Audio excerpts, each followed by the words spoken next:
Welcome to the Future of You. This week, I'm joined by Kashmir Hill. Now, you probably know of Kashmir Hill's work. She's a technology reporter for the New York Times, but most recently, she's written a brilliant book called Your Face Belongs to Us. And it's the gripping, true story of Clearview AI. It illustrates our tortured relationship with technology, but it also entertains us, even if it tells us about an exploitative technology around facial recognition data. But it presents also a powerful warning that in the absence of regulation, technologies like this could spell the end of our anonymity. Not much more to say about Kashmir. I'm sure you're well versed in her brilliant work for the New York Times. So let's crack on and talk about Your Face Belongs to Us. Welcome to the Future of You, Kashmir. It is honestly a real privilege to get to speak to you. Thank you for making the time for us today.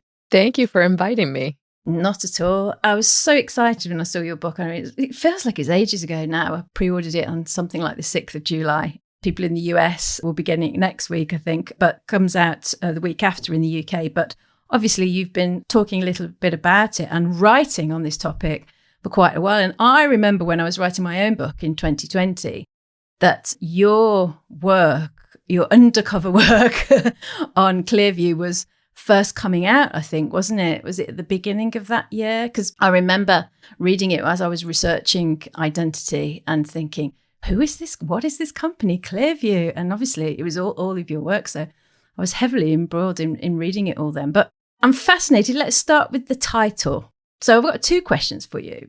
The title of the book, of course, is Your Face Belongs to Us. And the subtitle of my book was, Can Your Identity Survive 21st Century Technology? So my questions are, can it? And who is us? So the us is unclear for a reason. I mean, the book focuses on Clearview AI, the startup that kind of came out of nowhere, scraped billions of photos from the internet without people's consent. They now have 30 billion faces stored in their database. Just decided they were going to make a business of selling a facial recognition app that could find people's photos anywhere on the internet, on social media sites, etc. But what I found researching the book is that, the facial recognition technology goes back decades. It goes back to the 1960s. The CIA was funding an engineer in California. He was in Silicon Valley before it was called Silicon Valley to try to develop, a facial recognition app with just the very early computers they had then. And there have been lots of engineers, technologists, companies that have been trying to develop the app that Clearview AI developed. And they've been using all of our faces. Basically, the breakthrough in this technology was us putting our faces on the internet. And they have been used by so many different companies around the world. And so that is kind of what I was trying to get at the title, that your face belongs to lots and lots of people who want to get very good at tracking and identifying you. Do you think, two questions. Are people aware of it? And if they are aware of this, do they care? I always hesitate to say what people know about. It is hard to say. I think it varies from person to person. I think a lot of people are aware of facial recognition technology in a kind of benevolent way, using it to open their smartphone, maybe using it when they're at the airport as they're going through security and, matching their face to their passport. When I first discovered Clearview AI, what it was doing was a secret. It was not known by the general public. People found it really shocking that their photos had been collected by this random company. And honestly, people were upset. They were angry. I remember the story just was like a tidal wave across the internet. So many people talking about it on social media, on Twitter. All these other journalists around the world did stories about it. And I think it was really shocking for people. They did not realize something like that was out there. I remember when you were writing about it early 2020, I think it was about the same time that Facebook were doing lots of kind of amusing games around, why don't we do this artistic version of your face, or let's do an old version of your face, and encouraging people to, use the app and then get these versions of their face back to them. And lots of people were sharing it around. And partly because I was aware of what you were writing about and the research I was doing in general anyway.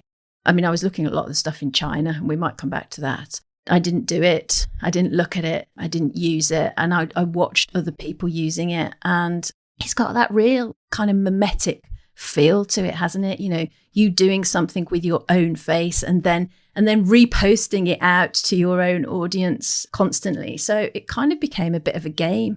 But what Clearview is doing is really not the game, is it? Yeah, I mean, what Clearview is doing is, they built this database. They wanted to make money off of it. They would end up selling it to police departments, law enforcement officials, thousands of agencies, and it was tried by police departments around the world, including in the UK. But originally, I mean, they wanted to sell it to companies, grocery stores, hotels, airports. And it's interesting to see already what is happening in the United States. There is an events venue here called Madison Square Garden. It's a really iconic venue for concert shows. I've been. Sporting events, you've been. Oh, yeah. Rolling Stones. Oh, nice. So yes, it is well known.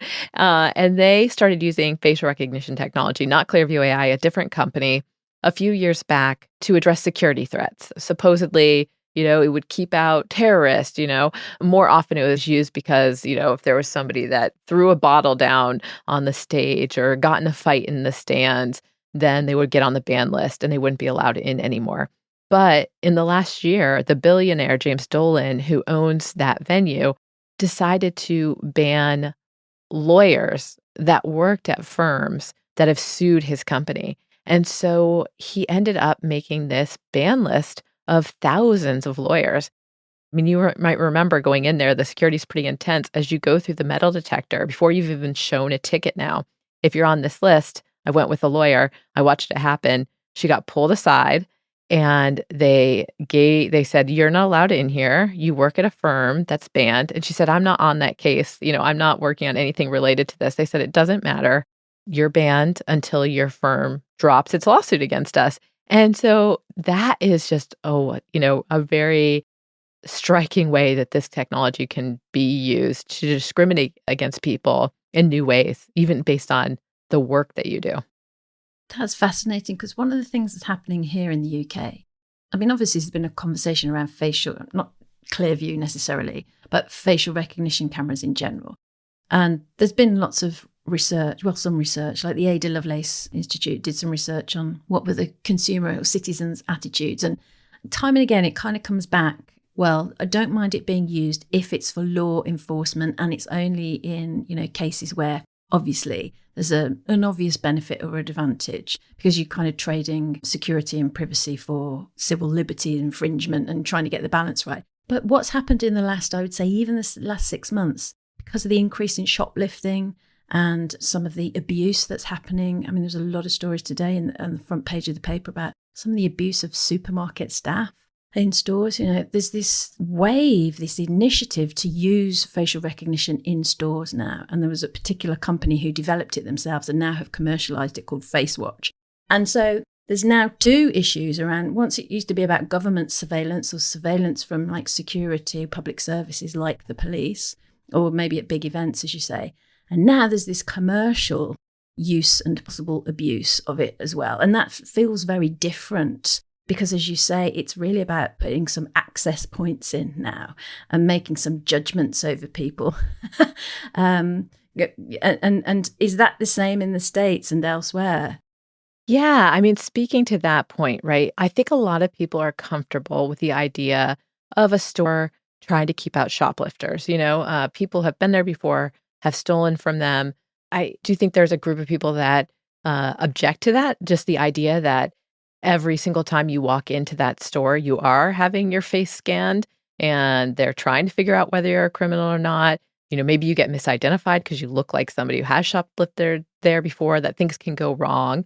But there's the other risk is just that you get slippage, that it starts out with, we don't want you coming in here because you're a threat. You've been violent with our employees before, you've stolen. That's how Madison Square Garden started. It said, this is about security threats. But then you realize there's other ways you can wield the superpower. Madison Square Garden said, hey, we can use this against lawyers to try to discourage people suing us all the time. What if stores said, you know what, let's not let in anybody who's left us a bad review online? Or, or maybe, it's a store that has certain political leanings. And they say, we don't really want anyone coming in here who has different political leanings. You could just basically have this new era of discrimination against people. And so that is the possibility. Once you get this infrastructure in place, it might be used in a way that wasn't originally envisioned. Mm. So now going back to Clearview, they invited you in, didn't they? Didn't you sit in on meetings? And then the more you did around them and this story and this emergent but secretive business, did they invite you in somewhat for you to find out a little more about them? They didn't at first. When I first began reporting on Clearview AI, I had gotten a tip from somebody who saw them mentioned in some police documents that they had gotten through a public records request. And when I first started looking into the company, they did not want to engage with me. They did not want me to write about them. They not only were ignoring all of my phone calls, emails, attempts to contact people connected to the company, they were actively surveilling me. When I couldn't get anyone from the company to talk to me, I found police officers who had access to the app and interviewed them about it. And they all raved about how amazing it was and how it works so much better than the facial recognition technology they had used before. But I talked to a couple officers who volunteered to submit my face to the app and give me the results so I could see how it worked. And the first time that happened, the officer then immediately stopped talking to me, never sent me the results. The second officer I talked to said he uploaded my face and he said, "Oh, it's really weird. You don't have any results. There's no photos of you turning up in the app," which is weird because when I Google your name, there's lots of photos. And I said, "Yeah, that seems strange." He said, "Maybe the servers are down." Then he stopped talking to me. And I finally basically recruited a police detective to work with me. And he got access to the app because they were giving free trials to anybody with a police address, email address at that point. And he uploaded my photo, got no results. And then a couple minutes later, got a call from the company. And they said, "Are you talking to a reporter named Kashmir Hill at the New York Times?" And so I realized what had happened. They had put some kind of alert on my face, and they knew every time somebody looked for me, which I found alarming because it meant that this random company had the ability to see who officers were looking for and the ability to control whether they could be found. They had actually blocked my face, so it didn't have results. But eventually they kind of realized I was not going away. They hired a crisis communications specialist who had worked kind of around the Rudy Giuliani administration in the US. She was hired by a politician here named Elliot Spitzer after he had like a sex scandal. She's kind of the person that you call in an emergency. And she told them, "Look, this reporter is going to write a story. You need to talk to her." And so that's how I met Juan Ton Tat for the first time, this really young guy who's kind of the technical genius at Clearview AI. And when they found out I was writing a book, they felt like my original story about them at the New York Times had been a fair story. And they decided to talk to me about the origins of the company. And it was, yeah, there was some disputes there. There were a lot of people around Clearview AI, and one person in particular that the people who control the company now are kind of embarrassed to be associated with. He's a real conservative provocateur, kind of an online troll is what a lot of people call him, and has kind of a distasteful online reputation. And so they really were trying to write him out of the story, and he was talking to me. So there was kind of this battle of the narratives between some of the different people that I was talking to for the book. Wasn't Peter Thiel involved at some point as well? Yeah, so a lot of people that were around the company in its early days were from pretty conservative circles. And so before this app was even really an idea, those two main people, Juan Ton Tat and this person that they were kind of embarrassed of, they traveled together to the Republican National Convention when Trump was becoming the candidate for the Republican Party. Peter Thiel was talking there, and they ended up meeting with him privately, and Juan Ton Tat got to meet him for the first time. It was at this convention, actually, they started talking about a tool that you might be able to use to judge strangers. And, half a year later, when they were starting to develop the app, which was called Smart Checker at the time, they went back to Peter Thiel and said, "Can we have some money for this?" And he gave them their first $200,000. So yeah, without Thiel, this company probably wouldn't exist today. Is there any crossover between what Clearview do and Palantir, or nothing at all? I don't know of any explicit ties between the company, but they're both in that same genre of mining data, making it easier to find. And what Clearview does, it's very radical. It's something that hasn't really existed before. Europe has said that it's illegal. That the company should have gotten people's consent before including photos of European citizens in the database. But they say, we're just Google for faces. We're just taking public photos that are on the internet and organizing them by face and making them easier to find. And that is what a lot of these kind of data mining companies sell. They'll take public information, private information, and just make it easier to sort through. Mm. I will say, I kind of don't buy that. But on the other hand, this week, I've tried to claim the knowledge panel on Google search for my own name because somebody said to me, "Oh, you must claim that." And I thought, yeah, I must actually, especially with all this work on identity. So I go in and fill I don't know if you've done this, but I filled in the form, submitted it, and they came back and said, well, we can't identify or authenticate you as Tracy Follows. This is how my whole book started when Facebook did this to me, when I couldn't log in and I wasn't machine readable and they told me I wasn't Tracy Follows. And however many years later, now Google are telling me the same thing. So I tried again to give them a bit more information. Once again, they said, I can't claim the knowledge panel because they can't authenticate me, Tracy Follows, as the Tracy Follows that is in the search results, which I just, again, find, there's lots of photos of me. It's my face, but I can't claim it. So I'm not suggesting anyone else would want to claim it. But there is something in that, isn't there? That all these photos are there and I can't get them. I can't even kind of, in a sense, bring them back into my orbit. They're there now. Now, whether another company should be allowed to scrape them is, I guess, another issue. But they're kind of there in this limbo land, I feel. So in a sense, they're up for grabs, aren't they? Yeah, this is a conundrum of our age. Like, do you try not to put anything online so that you're very private, so that you have more of a sense of control? Or do you try to have a sense of control by putting a lot out there, creating the footprint that will be found for you? And this has been a problem with Google for, a long time now. If you don't give Google, information about yourself for them to list in your rankings, that means someone else can do it. And there are so many sites now with these creepy names, I don't know, like Peak You. And yeah, they're just these data brokers that suck up all this information and just put it on there for you.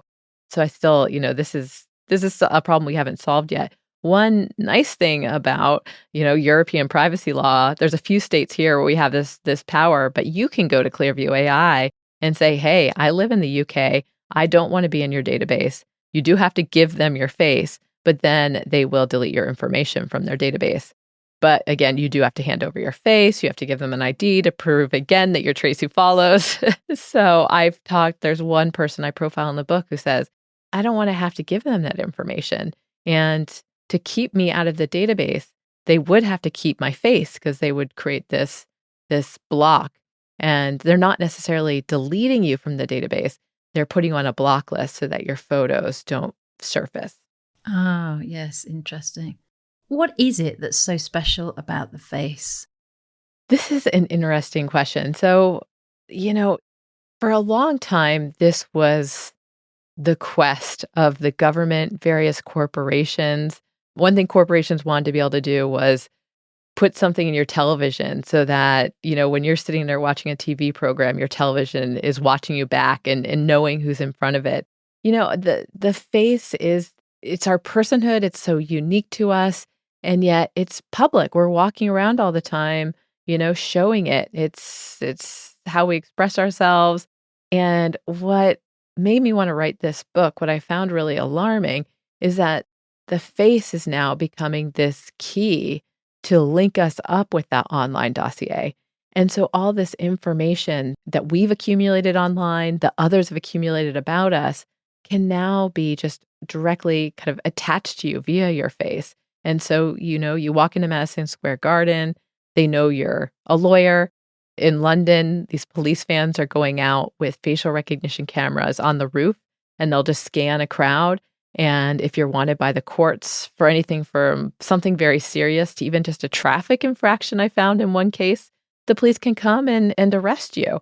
And so, yeah, it's people kind of ask me, "Well, what do you do? Like, should I wear a mask?"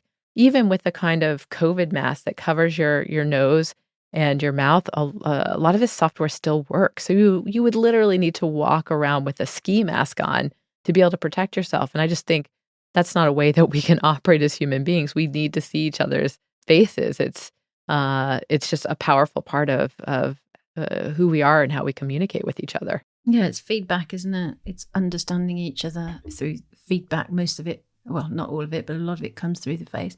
I just wondered how much you'd looked at other biometrics, because obviously, I've spent a long time talking to people who were, is it iris recognition? Is it, palm gestures? Is it veins in the palm of the hand? Is it, your smile, like in China, smile to pay? All these different things. And it keeps coming back to the face, that the face is the place of emotion and feedback and meaning. And there's something very special about it in terms of it being that sort of communication interface, if you like, but also it being the best way of identifying or authenticating somebody. But once, it stops being a body part and it becomes a part of media, then, as you say in the book, you've kind of lost control of it, haven't you? I mean, part of what was appealing about the face for the companies that have developed this technology is that one thing we love to do is post faces online. We love putting selfies online. We love sharing our loved ones online. And so we did hand over a bunch of information that helped them to make this technology better. People uploaded their photos to Facebook and tagged all their friends in it so their friends would see the photos. Same thing with Google. And so we actually helped tell the computers, okay, well, this is my sister in this photo. This is my sister when she's looking sideways. This is my sister when she's looking up. And that was really helpful to them. And we don't kind of do that necessarily with other types of biometrics. We're not, putting our handprint online or scanning our irises, but our faces were really giving up. And I fear, honestly, that this is going to happen with other biometrics. So as we're talking now with voices, you could imagine a company, Clearview AI for voices, where they go around and they just collect all these recordings and create voice prints for them. And so you could go there and take 30 seconds of your voice, Tracy, and upload it, and it'll say, here's all the places we found Tracy Follows talking on the internet. You can listen to, anything she's ever said, and we've transcribed it for you. So just here's a printout of everything she's ever been recorded saying on the internet. I mean, the AI is so powerful now that more things like that are coming.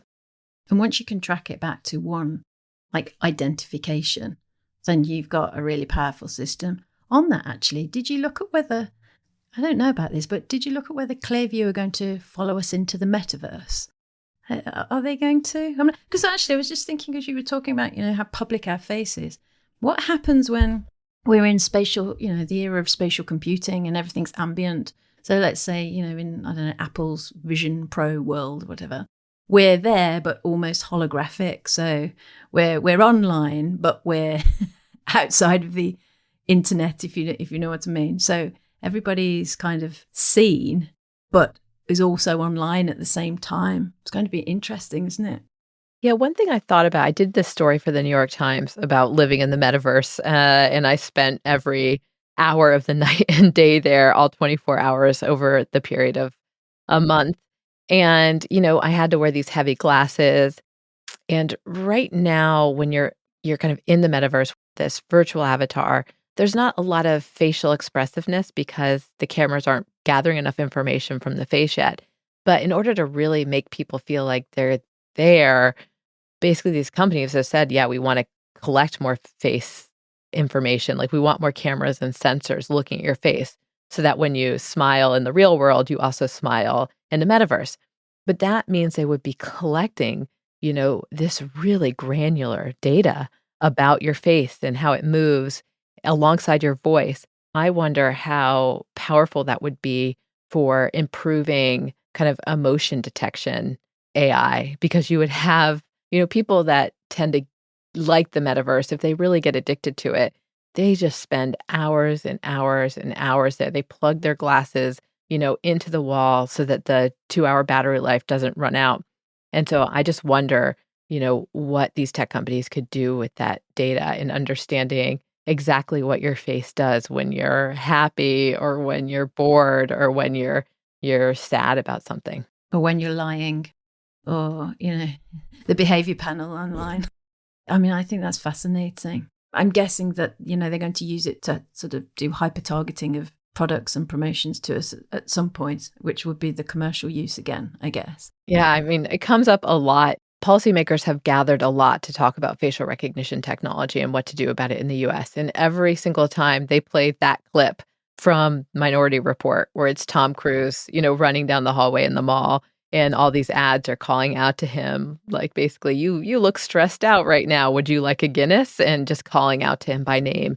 And it does feel like it's not it's not quite as fictional a possibility as it once was.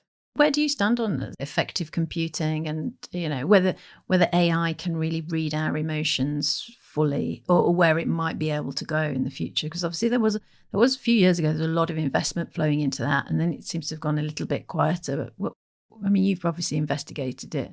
Yeah, I mean, I think there's a lot of skepticism that you can really tell someone's emotional state from their face, because emotion is very complex, and, our faces don't always reflect what we actually feel. That said, having looked at facial recognition technology really closely and its development over decades, there was this period of time when scientists, engineers, the academic community thought this is just never gonna work well. This is an impossible challenge for computers. They are not going to be able to tell that someone's the same person when they're wearing a hat or glasses, or when they're smiling, or when they're looking away from the camera, or when they have grown a beard. It's just how can a computer possibly do what humans are capable of? And yet, with enough data, and enough computer power, now good facial recognition, automated facial recognition is often better than human beings at recognizing the face. And so I do wonder what will be possible with, other kinds of analysis like emotion analysis when they've gathered more data. And if we start wearing, these glasses on our face that are recording information all the time about our facial expressions.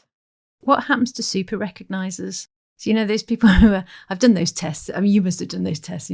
Are you a super recognizer? Are they still going to be around, or are we going to rely totally on technology in the end and almost outsource some of the governance and maybe even some of the relating, if you like, to technology? I mean, how much of it are we going to sort of end up relying on, do you think? They're actually still really important with this technology, because most of these programs, especially in the criminal justice system, and companies are deciding whether to ban somebody because there's been a hit on their face in the facial recognition system, they ultimately have a human making a decision. Within police departments, there are facial recognition analysts, and they say, yes, this person is the hit. And sometimes it's not even the first person. Like, the way the programs work, it'll list, 9 people, or 100 photos, and the human ultimately decides which is the best match. And so I've been talking to researchers who say we need to better vet the people operating these systems, because, as you say, some people are really good at examining the face and others aren't. And so you should have the people that are kind of tested, who have kind of an innate ability to do this, to be the ones that are working in concert with the system. Because this is actually really hard when, for most of us, having a bunch of, like, think of it as people in a room instead of, a bunch of photos on the screen. Imagine being in a room with 20 people who look incredibly similar, and you're looking for, just one person. That is so hard for the human brain to process. We're just not used to that. So they're actually, still super important. Recently, I did a story about people who are blind actually, who really would like this power. Like they need facial recognition. They would love to have an app like Clearview AI to be able to tell them who's around them. And so they're kind of frustrated that this technology is not more widely available to them. So there are a lot of questions. There are, beneficial uses to facial recognition technology, which adds nuance and complexity to this debate. So, where do you think Clearview and even like the Silicon Valley tech companies, etc., are versus China, for example, on this? Because I remember years ago I was looking at Face Plus Plus. I mean, and this was quite a long time ago, and I mean, it was all out there. I went to their website and I went through the drop-down menus, and not only were they offering like face matching, face blending, face searching, I went down. It was like skin status evaluation, beauty score. And that was the first time I started to go, oh, yes, there's a lot more that we can be doing here. And indeed, you are doing it. So I don't know where they've got to now, because that was probably like 4 or 5 years ago. Were you able to have a look at China? And you must be reporting on this anyway in your day job. Are they more advanced, less advanced? Or where are they in sort of, regulation and responsible AI versus, the West? Yeah, so Russia and China are among the countries that are really far ahead on facial recognition technology. In Russia, in Moscow, they have rolled out kind of facial recognition algorithms on surveillance cameras so they can look for people in real time. So I talked to a civil liberties group there that said they get complaints from people who are doppelgangers for wanted individuals, and they get pulled over or, stopped all the time. They have to show their documents and say, "No, I'm not that person," and it happens to them over and over and over again. There are reports that Russia used facial recognition technology to identify protesters there against the war in Ukraine, and then they, give them tickets and say they're guilty of unlawful assembly for, gathering to protest the war. China, my colleagues actually have reported on some of the surveillance companies there that have developed technology for doing an alert when somebody who looks ethnically Uyghur Muslim enters a public space, because there's a lot of security concerns in China about Uyghur Muslims, which have really led to severe crackdowns on their human rights. And so that's really troubling. And China actually has been using facial recognition technology in kind of absurd ways. They'll use it to keep out illegal tour guides. They've used it to police people wearing their pajamas in public. There, it was in a public restroom in Beijing to um, keep people from stealing toilet paper. You had to like look at this facial recognition camera, and it would give you a certain amount of toilet paper, and then you couldn't get any more, for another 10 minutes. And so, I mean, this is what happens when you start rolling out this technology. You kind of can find more and more uses for it, and it can become really ubiquitous in a way that I think is uncomfortable. Yeah, I think so. Do you think during COVID, or the response to COVID, more like, something changed about facial recognition that in some ways it became, if maybe not more acceptable, just maybe more normalized somehow? Well, I have to say, I mean, you started the interview by talking about when the original Clearview story came out in January 2020. And here in the United States, people were so upset. I was hearing there were going to be congressional hearings. A lot of attorneys general launched investigations into the use of the app. People were really incensed. It felt like people were calling for laws around facial recognition technology at the federal level. And then at the end of January 2020, COVID hit. And the conversation, and this I saw, I kind of tracked the history of facial recognition technology in the book. And this just happens again and again. People get really worked up about their privacy. And then there's some event that makes them worry more about safety and security. And so during the pandemic, there was talk about basically, tracking the faces of people who have COVID, trying to figure out who they came in contact with so you can kind of make a list of possible infections. And so there really was this change where people became more comfortable with it. That'd be a better way to have access to somewhere so you're not touching things with your hands.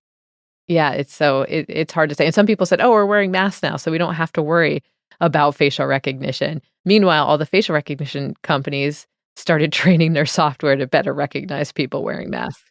Yeah, I remember. What do you think about the age estimation technology that's obviously based on facial recognition? So here in the UK, they're trialing it in like supermarkets. I think it's a bit misunderstood at the minute because people think it's identifying them and estimating them on the basis of like them as a person, a named person. But of course, it's not. It's trawling through lots of facial recognition databases and estimating their age and are you over 18 to buy alcohol, etc., 21 in the US or whatever.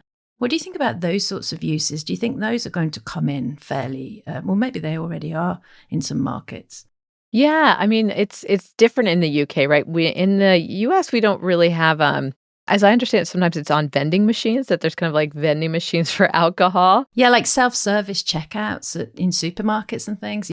Self-service checkouts, yeah, I mean, they really wanna eliminate humans as much as possible, right? And if you're buying some wine or beer, then that forces you to go interact with a human to verify your ID. I don't think that the technology is quite as troubling when it's not about, tracking you.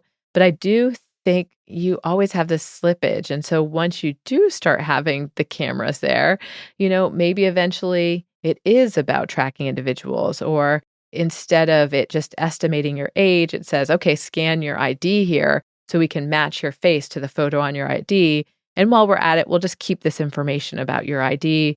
And now every time you come in, even if you pay in cash, we now know your face print and your ID, and we can associate these, purchases with you. It's just that the slippery slope, I think, is what is the most concerning thing if we just start getting really used to interacting with cameras all of the time. But there are conveniences to this. Well, this is it, isn't it? This is what makes it so complex, but also so interesting, of this sort of conundrum. What are your feelings on digital identity? I mean, I know there's lots of different types, etc., but are you concerned about digital identity, or do you think overall it has advantages as we move into a sort of digitized world of commerce and everything? I think it's mixed. And I think there's so many benefits to kind of the way that we live now and the access to information, our ability to connect with each other. But it's also frustrating sometimes how hard it is to control the data about yourself and what's available about you. And so especially with facial recognition tools like this, it means that any photo kind of that or video that's ever gotten on the internet about you would be findable even if your face isn't attached to it. And so I find that kind of uncomfortable. When we were talking before, I do on the convenience side, I went to London for the book to do some research because there's so much happening with facial recognition technology there. And, I got to Heathrow and got off the plane and, went to the little gate, where you're entering the country. And usually when I go to a new country, there is this long line of people waiting to have their passports processed. But at Heathrow, I just took my passport, put it on the scanner, looked into a facial recognition camera. It made sure that my face print matched the biometric chip in my passport, and I just walked right in. And I just thought, wow, like that's really nice. It's really convenient.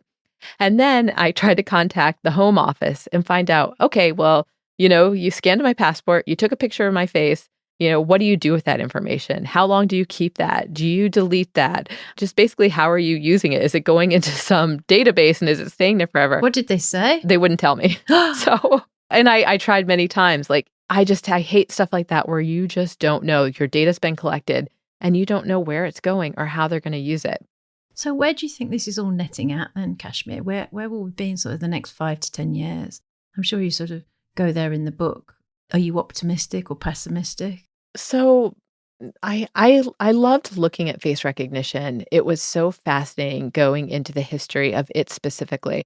But it is an example of this larger trend we're dealing with right now of artificial intelligence and all these AI companies that are gathering lots of data from the internet, often private data, and, making tools with it. With Clearview AI, it was making a facial recognition app. With OpenAI, it's making ChatGPT and these image generators. And facial recognition technology has been one of the earliest AIs, really. And in the US, we just haven't done much about it. People have talked about it over and over again, expressed concern, alarm, said we need laws to address this. And it just hasn't happened here. And so that worries me because I do think that AI, there's so many questions raised, and we're kind of relying on the benevolence of technology companies, and we're hoping that they make good decisions.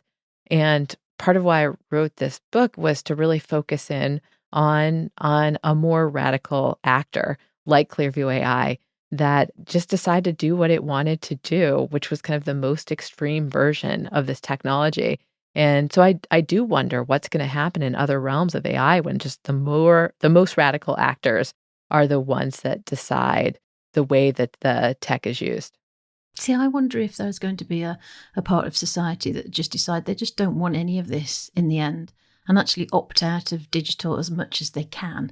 I mean, it's very difficult now because it's interwoven into the fabric of our society, but they try to, opt out and actually become outside the system almost because they just don't want any part of being surveilled. Do you think that's even possible in the future? It's hard because there's like two different groups of people, but there are a number, at least in my friend group, so many more people post privately now, as opposed to when the internet first came around and everyone was just posting their photos publicly on Flickr and sending a link to friends, to look at. And just everyone was kind of okay with putting everything out there publicly. Facebook forced people to make their profiles public, and a lot of people kept it that way. And then I think that harms have happened, like people had photos come back to haunt them. There are people that got access to their information that they didn't want to have it. These people who put their photos on Flickr, their photos got sucked up into databases that were used to train AI. And so I think people are now making different decisions about what to put into the public comments. And that is only going to increase with these new tools like ChatGPT, Stable Diffusion that are, just sucking up anything that's on the internet. I think people are going to be more careful about what they put there. The question is whether it's too late or not. I don't think it is. I don't think it's too late. But I think people are going to make maybe some different decisions about what they readily make available. Yeah, exactly. So would you like to remind everybody about the book and where they can get it and when it comes out? Because I know it's a terrific read. I think we've even got a different cover, haven't we, in the UK and Europe? You do. Yeah, tell us about that. Yeah. So the title of the book is Your Face Belongs to Us. In the US, it's got a very pink cover. And it's pixelated in two photos of faces that are super pixelated. And in the UK, my publisher is Simon & Schuster. And they went with this kind of cool cover, this reflective cover with, a facial algorithm. And it's reflective so that when you look into the book, you see your face staring back at you. It's very classy. I like it a lot.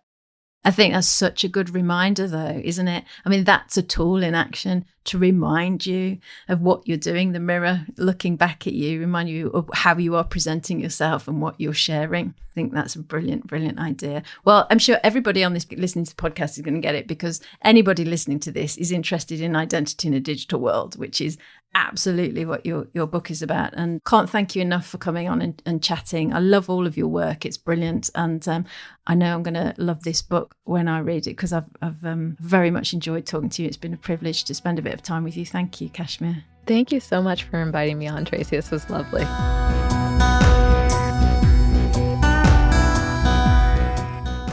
Thank you for listening to The Future of You, hosted by me, Tracy Follows.